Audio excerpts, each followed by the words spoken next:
Ken, if I can come to you, so we've had a lot of we had a session on this last year, 12 months ago.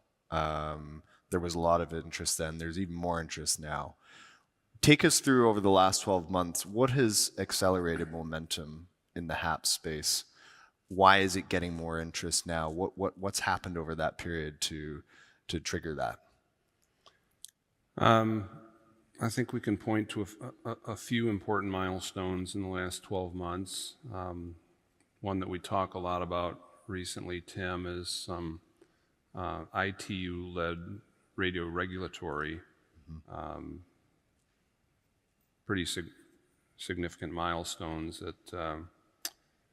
at the World Communication Event 2023. There were recommendations put forth that would identify significant bands for global utilization of HAPS on the service link. That was not an absolute prerequisite for direct-to-handset mobile service from the Stratosphere. It had been done previously. My former employer, Google, running Project Loon, had done it prior to that year, but it is a major milestone to facilitate more of a global sort of deployment model as opposed to a very regional or customer-specific model. So that's a major milestone. What I think is more important is just some of the fruits of the labor of the investments made by many companies, many of them HAPS Alliance member companies, who have continued to put flights in the air, have continued to log out hours, have continued to advance both from a capability perspective, from a duration perspective, a quality of service perspective. This is the growing curve that an industry like ours has to go through in order to mature the technology to a point where it will meet the expectations of the customer base.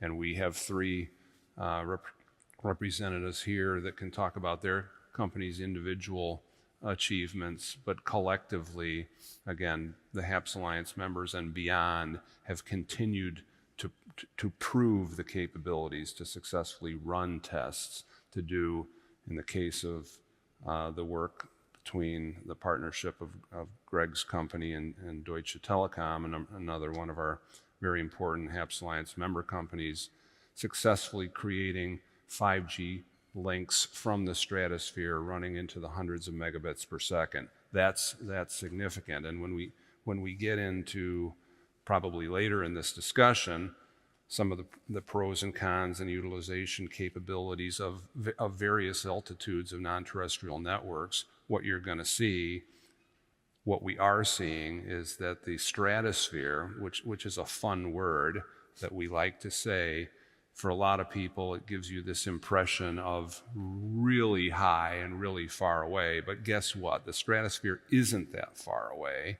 So to create radio links, high-performance radio links from the Stratosphere direct to handset to people on the ground is a much easier technical challenge than doing it from outer space. So that's why the types of performance capabilities that I just referred to have already been demonstrated to be possible. And now what we've seen in the last 12 months, and what we'll continue to see going forward, is more and more proof points, more and more hardening, cost reductions that will bring this to a place where it is commercially viable, and then you'll see the hockey stick takeoff of commercial adoption.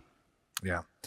And just to sort of elaborate briefly before I come to the next question on what Ken said, for those of you in the audience who want context on the altitude, a commercial aircraft will typically fly, correct me if I'm wrong, about 10 kilometers above the sea level. The Stratosphere then sits, and where HAPS vehicles would sit is about double that, 20. And then you'll have LEO satellites anywhere between 550 and 1,100 kilometers above. And then you have GEO satellites, well, MEO in between, but then GEO, who sit at a fixed altitude of just under 36,000 kilometers.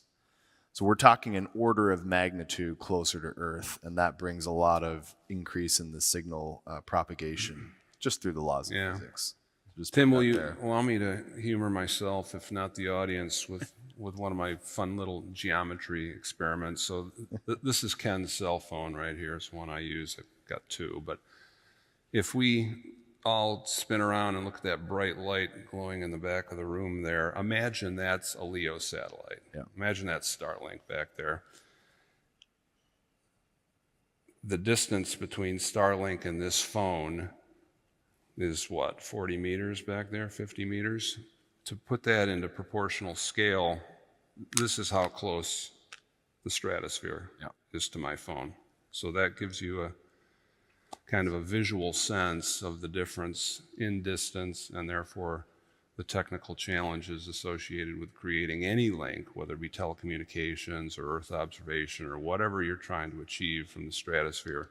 Those are the kind of geometry comparisons that we're talking about.